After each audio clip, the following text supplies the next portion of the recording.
може 30 деца, може да прочета ръкопляските.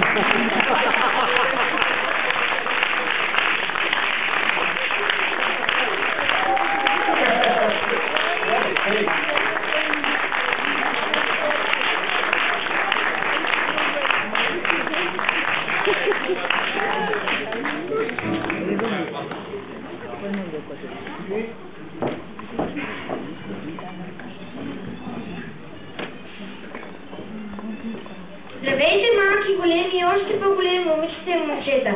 Ние, децата от поколение с бъдеще, ви поздравяваме с празника на църквата и ви пожелаваме.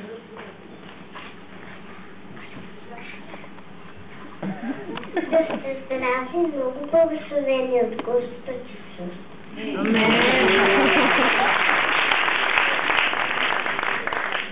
Вашите свински винаги да светят на лица.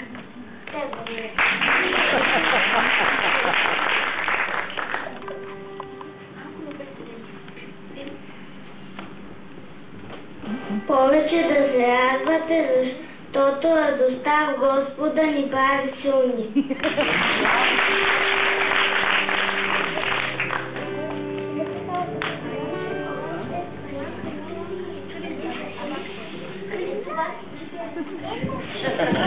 И да не забравите колко неща има в живота ви, за които да благодарите.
Всеки от нас Бог е вложил честита от себе си и желая с тази честита да прослави своето име на земята. Докато това се случва, минаваме през процес, който не е особено приятен, но краят му е много щастлив. Сега ще ви разкажа за една история, която се случи в кутията за молитва на едно момче. Дядото на Сашко му подари за рождения ден шарена кутия с моливи. Той всеки ден грижливо ги подоскаше и належдаше в кутията. Една вечер, докато Сашко спеше, моливите започнаха да си говорят. Аз съм Лазур, цветът на небето и морето. Ще ви видите да рисувам на много места, но някои хора твърдят, че синият цвят е цветът на пророка. И обичам да рисувам устните на хората, особено когато те се усмихват. И присъствам в цветята, от които най-много харесвам – розата. С мен влюбените хора рисуват сърцата си и изпращат послания. Аз съм цвета на Христовата кръв. С нея той доказа любовта си. Аз съм Златина. С моя цвят рисувам слънцето. Ще ме видите и в пъстрия килим от есенни листа. Обичам да присъствам в плодовете. Аз съм цветът на светлината, а сам Бог е светлина. Аз съм Флора. С моя цвят рисувам листата на растенията. Казва, че съм цветът на живота, че успокоявам очите и нося свежест. Аз съм Оранж. Цветът на настроението. Обичам да рисувам заедно с цветя и плодове. Даже са измислили песен за мен.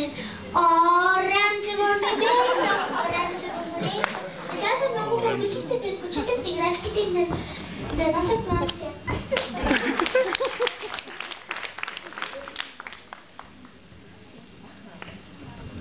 Я, кой си ти? Сивче ли се казва? Ами казвам се Граф. Защо не си подострим като нас? Значи да си подрослим.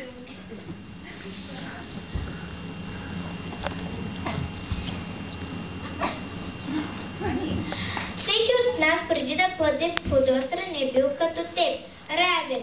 Но ако се бяхме останали в това положение, никой от нас нямаше да може да рисува. Щяхме да се останем само едни цветни пръчици и нищо повече. Затова всеки ден Сашко взима една малка кутийка, която се нарича острилка. Поставя ни в нея и ни завърта, докато станем достатъчно остри. Процесът не е много приятен, защото често пъти ни боли, когато част от нас си отива. Но ако не беше така, нямаше да можем да рисуваме.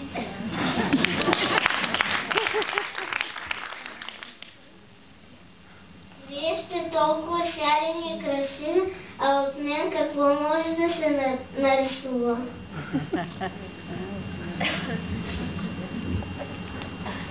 Как какво? Сашко иска да стане архитект? Кой прави чертежи без твоя цвят? Граф, ти изглежда не разбираш колко си необходим. Братле, готов ли си утре да зарадваш Сашко? Ще минеш ли през стрелката?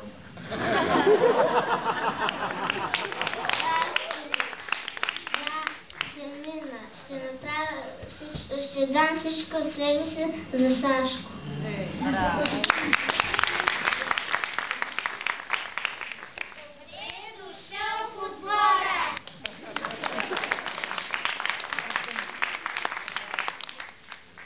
Приятели, историята ясно ни показва какво се случва с нас, когато Бог желае да ни употребява. Минаваме през процеса на очистване и обновяване. Добрата новина е, че тези моменти на трудност изграждат нашата вяра, а тя задвижва ръката на Бог. Бойте се от стрелката на Бог. Тя е врата към нова слава, е нов път живота ви. След като преминете, Бог ще рисува картината на вечността. Бъдете благословени и честит празник на всички!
Защото е мъничко.